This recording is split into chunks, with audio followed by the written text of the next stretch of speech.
అస్సలాము అలైకుం వరహ్మతుల్లాహి వబరకాత్. ఔజు బిల్లాహి మినష్ షైతానిర్ రజీం. బిస్మిల్లాహిర్ రహమానిర్ రహీం.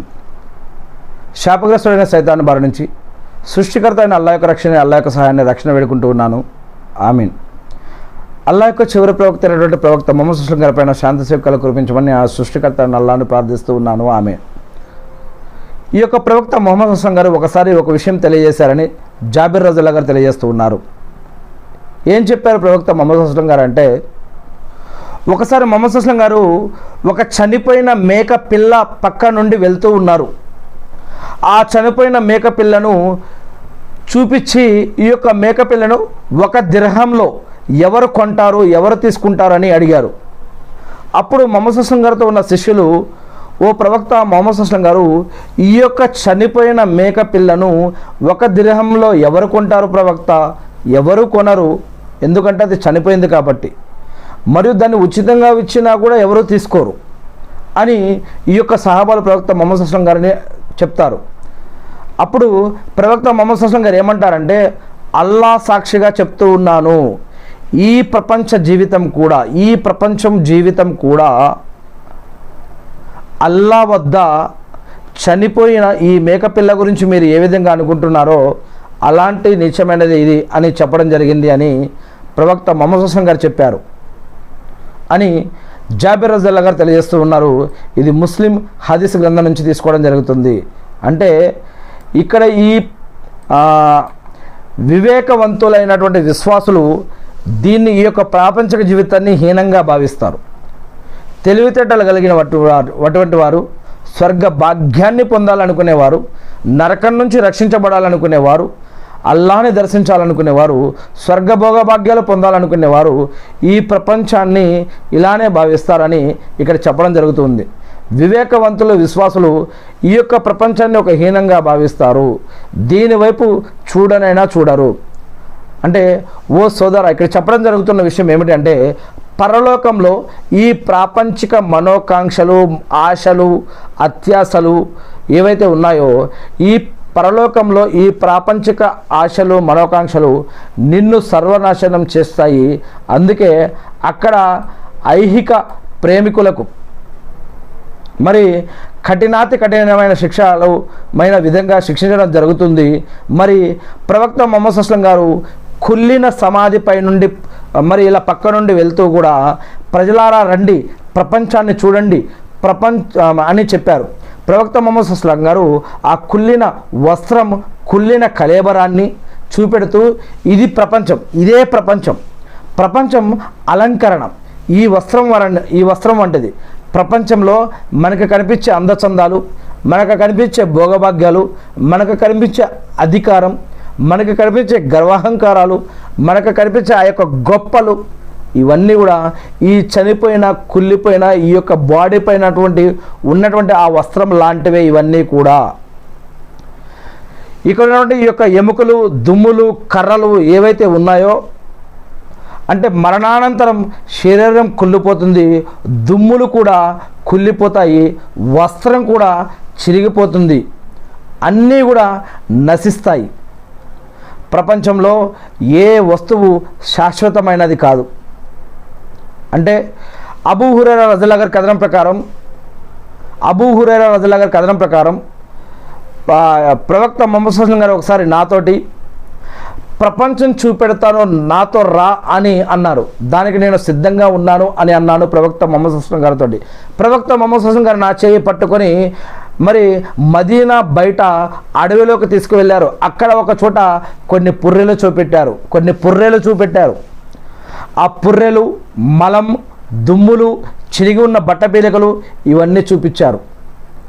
మరి ఈ పుర్రెలు, ఓ అబూ హురైరా, ఈ పుర్రెలు కూడా నీవు కోరుకుంటున్నట్లే ఆ వారు బ్రతికి ఉన్నప్పుడు కోరుకునేవారు, నీవు ఆచరిస్తున్నట్లే వారు కూడా బ్రతికి ఉన్నప్పుడు ఆచరించేవారు. కానీ ఈనాడు వారిపైన ఈ చర్మం లేదు, వారిపైన ఈ వస్త్రాలు లేవు. మరి ఇంకా కొన్ని దినాలలో ఇవి కూడా బుగ్గి అయిపోతాయి, ఇవి కూడా మట్టి అయిపోతాయి. ఈ మలాన్ని వీరు సంపాదించి తెచ్చేవారు. ఈనాడు నీవు దీన్ని చూసి అసహ్యించుకుంటున్నావు, ఈరోజు బ్రతికి ఉన్నావు కాబట్టి. ఈ బట్ట పిలకలే వీరి వస్త్రాలుగా ఉండేవి ఆ రోజు. ఇంకా ఈ దుమ్ములు వీరి వాహనాలు, వీటిపై ఎక్కి నగరాల్లో తిరిగేవారు వీరు. కానీ వీటన్నిటికీ వినాశనం ఖచ్చితంగా వచ్చింది. అక్కడ చాలాసేపు ఏడ్చిన తర్వాత అక్కడి నుండి వెనుతిరిగారు వీరు. ఎవరు? ప్రవక్త ముహమ్మద్ అస్లం గారు మరియు అబూ హురైరా రజల్లా గారు కూడా. అంటే ఈ యొక్క ప్రపంచంలో ఉన్న ప్రతి ప్రాణి మరణించే ఒకరోజు మరణిస్తుంది, ప్రతి వస్తువు ఒకరోజు మరణిస్తుంది. ప్రళయానికి సంబంధించిన సూచనలు కనుక మనం చూసినట్లయితే ఖురాన్ మరియు హదీసుల ఆధారంగా ఇక్కడ ఈ ప్రపంచంలో ఉన్న ఇప్పుడు మనం చూస్తున్న ప్రతి వస్తువు కూడా ఆ రోజు ఏమైపోతుందో ఖురాన్ మరియు హదీసులో చెప్పడం జరిగింది. ఇక్కడ ఉన్నప్పుడు మనకిచ్చిన ఆరోగ్యం, అధికారం, ఆస్తిపాస్తులు మరియు మనకిచ్చిన బలగం మరియు మనతోటి ఉన్నటువంటి సమాజం, మనతోటి ఉన్నటువంటి మందిని చూసి మనం ఇప్పుడైతే గర్వపడుతున్నాం. ఒక్కసారి మనకొక చిన్న జ్వరం వచ్చినా కూడా మన పరిస్థితి ఏమవుతుంది? ఒక వ్యక్తికి కంటి మసక వస్తే ఏమవుతుంది? ఒక వ్యక్తికి ఒక చిన్న నొప్పి వస్తే ఏమవుతుంది? అటువంటిది మనం ఖచ్చితంగా మరణించాల్సిందే. ప్రళయ దినం రోజు ఒకటి వస్తుంది. పుట్టిన ప్రతి ప్రాణి మరణించక తప్పదని మరి గ్రంథాలలో చెప్పడం జరుగుతూ ఉంది. మరి మనం గర్వ అహంకారాలకి పోవద్దని, గొప్పలకి పోవద్దని, అధికారం ఉంది కదా అని అధికార బలాన్ని చూపించాలని ప్రయత్నించవద్దని, మరియు మణిగి ఉండాలి అని, అందరితో కలిసిమెలిసి జీవించాలని, గొప్పలు చెప్పుకోవద్దని, మరి అహంకారంతో జీవించవద్దని, ఇతరుల పట్ల ఈర్ష్య వద్దని, కులం, మతం, ప్రాంతం ఏది ఉన్నా సరే అందరితో కలిసిమెలిసి జీవించాలని, తల్లిదండ్రులు ఇస్లాంలో ఉన్నా లేకున్నా కూడా వారికి కూడా సహాయం చేయాలి, వారిని ఆదుకోవాలి, వారికి తిండి, బట్ట, ఆహారం, ఆరోగ్యం వారికి ప్రసాదించాలి, మనం చేకూర్చాలి అని. అదేవిధంగా మన ఇంటి చుట్టుపక్కల 40 ఇండ్ల వరకే మన పైన బాధ్యత ఉంది. వారు ఎవరైనా సరే వారిని మనం ఆదుకోవాలి, కాపాడాలి, రక్షించాలి. వారు అప్పుల్లో ఉంటే వారిని సహాయం చేయాలి, వారు అనారోగ్యంతో ఉంటే వారికి సహాయం చేయాలి, వారు ఇబ్బందుల్లో ఉంటే వారికి సహాయం చేయాలి. వారి ఇళ్లలో ఎవరైనా పెళ్ళి కానటువంటి వారు ఉంటే వారికి పెళ్ళిళ్ళు చేయడం కోసం వారికి సపోర్ట్ చేయాలి, వారికి సహాయం చేయాలి. ఇవన్నీ కూడా ఖురాన్లో చెప్పబడ్డటువంటి వాక్యాలు. మరియు మీరు షిర్క్ నుంచి దూరంగా ఉండండి, బిదాత్ నుంచి దూరంగా ఉండండి, హరాం నుంచి దూరంగా ఉండండి, సమాజ సేవ చేయండి, సోషల్ వర్క్ చేయండి, బ్రతికి ఉండంగా మంచి కార్యాలు చేయండి, గర్వహంకారాలు చూపించద్దు, మీ నడక ద్వారా మీరు గర్వం చూపించద్దు, మీ వస్త్రాల ద్వారా మీరు గర్వం చూపించద్దు, మీ ఇండ్ల ద్వారా, మీ సంపద ద్వారా, మీ నగదుల ద్వారా, మీ యొక్క భూమి ద్వారా, మీకు ఇవ్వబడిన అధికారం ద్వారా, మీ కుటుంబ సభ్యులు, స్నేహితులు, బలగం ద్వారా మీరు గర్వాహంకారాలు చూపించద్దు. మీకంటే తక్కువగా ఉన్న వారిని హింసించవద్దు, మీకంటే ఎక్కువగా ఉన్న వారిని చూసి అసూయపడవద్దు అని. అందరూ ఒక మానవుడిని దేవుడు ఏ విధంగా ఎవరిని ఎక్కడ ఎలా పెట్టాడో దానిని ఇష్టపడి అలా జీవించండి. కానీ ఎవరికి ఎటువంటి అన్యాయం లేకుండా స్వర్గంలో ఎవరిని ఎలా చూడాలి, ఏది ఇవ్వాలనేది దేవుడు స్వర్గంలో నిర్ణయిస్తానని చెప్తూ ఉన్నాడు. ఈ ప్రపంచంలో ఆయన మనల్ని ఎలా పెట్టాడో దాన్ని ఇష్టపడి జీవిస్తూ ముందుకు పోవాలి. మరి ఇక్కడ మనం ఈ యొక్క గర్వాహంకారాలకు పోయి, ఈర్ష్య, అసూయలకు, ద్వేషాలకు పోయి మన తల్లిదండ్రులను వదులుకోవద్దు, బంధుమిత్రులను వదులుకోవద్దు, స్నేహితులను వదులుకోవద్దు. ఏ కులం, మతం, ప్రాంతమైనా సరే, ఏ వర్గమైనా సరే ఎవరితో కొట్లాట పెట్టుకోవద్దు. అందరితో ఒక మానవుడిగా ఎలా ఉండాలో అలా అందరితో కలిసిమెలిసి జీవించాలి. ఎవరితో కొట్లాటలో గొడవలు వద్దు, అందరితో కలిసిమెలిసి జీవించాలి. మరి పెన్ను ద్వారా ఇచ్చిన అధికారం, డబ్బు ద్వారా ఇచ్చిన అధికారం మరియు మాట ద్వారా ఇచ్చిన అధికారం ఉంది కదా అని చెప్పి ఎవరు పడితే వారిని ఇబ్బంది పెట్టవద్దు. వీలైతే సహాయమే చేయాలి కానీ ఎవరికి ఇబ్బంది పెట్టవద్దు. మనం ఒక మానవుడిగా జీవించి ఉన్నప్పుడు ఆ జీవితం ఎంత విలువైందో అది మరణించాకే తెలుస్తుంది. మరి ఒక సమాధి జీవితంలోకి ఆలమే బర్జక్ అనే జీవితంలోకి వెళ్ళినా, లేదా ప్రళయం రోజు దేవుడు లేపినా, పరలోకం రోజు దేవుడు తీర్పు ఇవ్వడం కోసం స్వర్గం మరియు నరకాన్ని ఇచ్చేటటువంటి రోజు మనల్ని లేపినప్పుడు, మరి ఆ రోజు మనం బ్రతికి ఉన్నప్పుడు యొక్క చేసిన కర్మల యొక్క విలువ అనేది ఆ రోజు తెలుస్తుందని చెప్పడం జరుగుతుంది. ఈరోజు దేనికోసం మనం కొట్లాడుకుంటున్నాం, దేనికోసం మనం విడిపోతున్నాం? ఒక తల్లి, తండ్రి, కొడుకు, పిల్లలు, అన్నదమ్ములు, అక్క చెల్లెళ్ళు, మరియు బంధువులు, మరియు స్నేహితులు, మరియు ఊర్లు, నగరాలు, సమాజాలు ఎటుపోతున్నాం? ఎందుకు ఇడిపోతున్నాం? ఎందుకు కొట్లాడుకుంటున్నాం? ఒక మానవుడిగా మనం ఎలా కలిసిమెలిసి జీవించి ఉండాలి? మరి ఈ యొక్క విషయాలు మరి ఎటువంటి ప్రాపంచిక జీవితంలో ఉన్న ఆశల వైపు పరిగెడుతూ, మరి ఇక్కడ ఉన్నటువంటి కోరికల వైపు పరిగెడుతూ, మరి మనం మన యొక్క జీవితాన్ని ఎలా నాశనం చేసుకుంటూ ఉన్నాం? ఇతరులు సంపాదించే సంపదతోటి మనం పోల్చుకొని జీవిస్తే ఎప్పుడూ కష్టాలే వస్తాయి. ఇతరులు ఆ ఫోన్ కొన్నారు, మనం ఇంకొంచెం పెద్ద ఫోన్ కొనాలి. ఇతరులు ఆ టీవీ కొన్నారు, మనం ఇంకొంచెం పెద్ద టీవీ కొనాలి.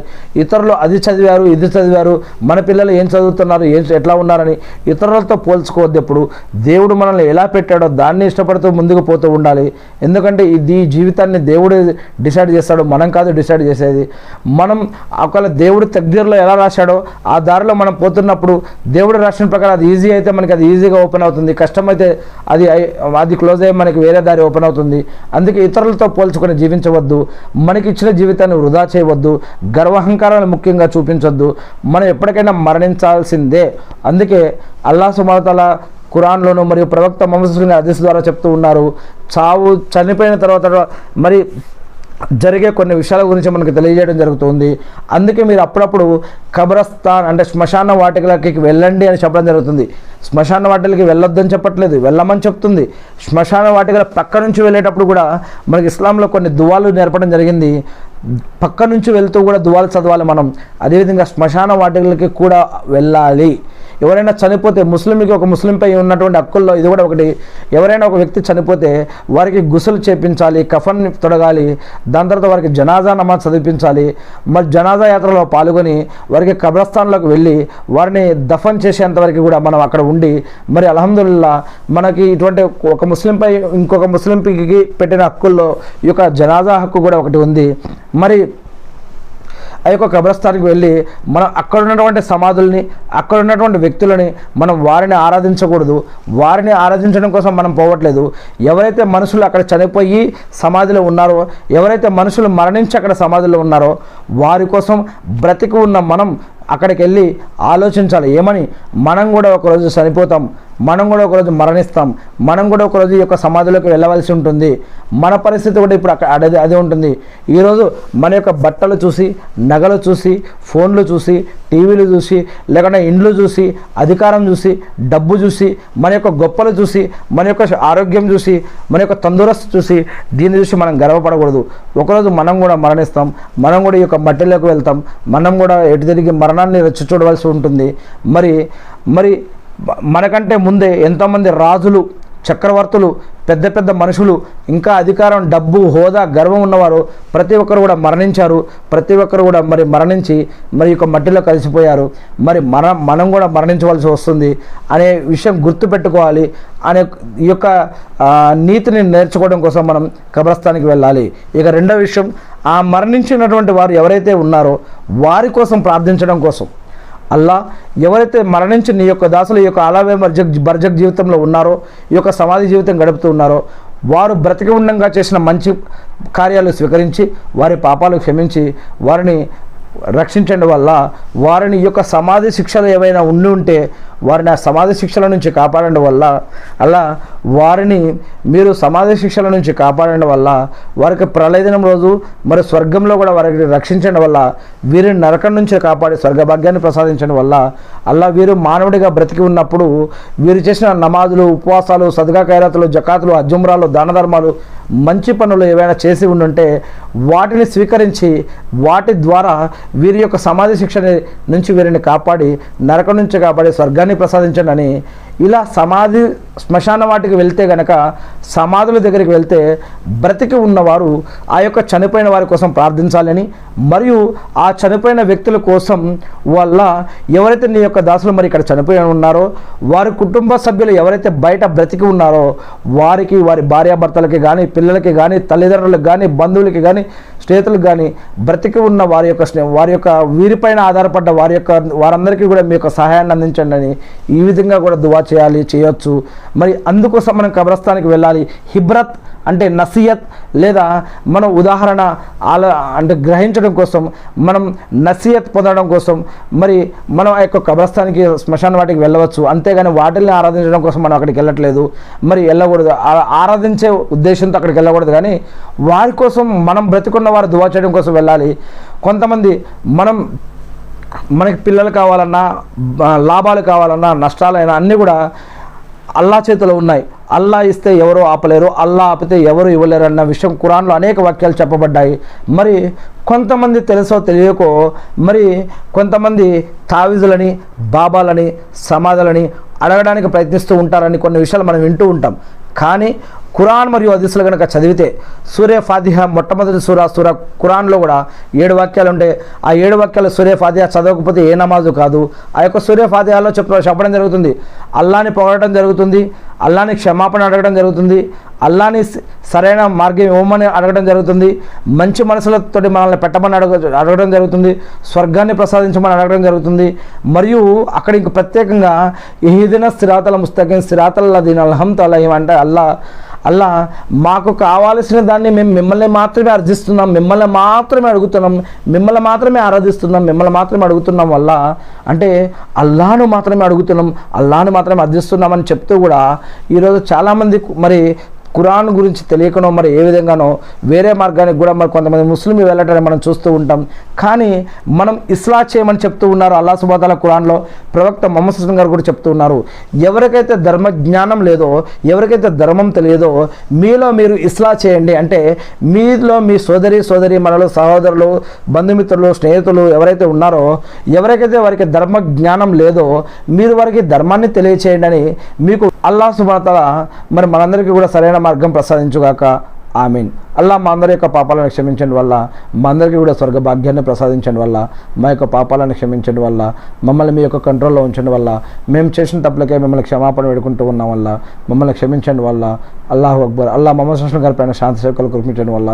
అష్హదు అన్న లా ఇలాహా ఇల్లల్లాహు వ అష్హదు అన్న ముహమ్మదన్ అబ్దుహు వ రసూలుహు.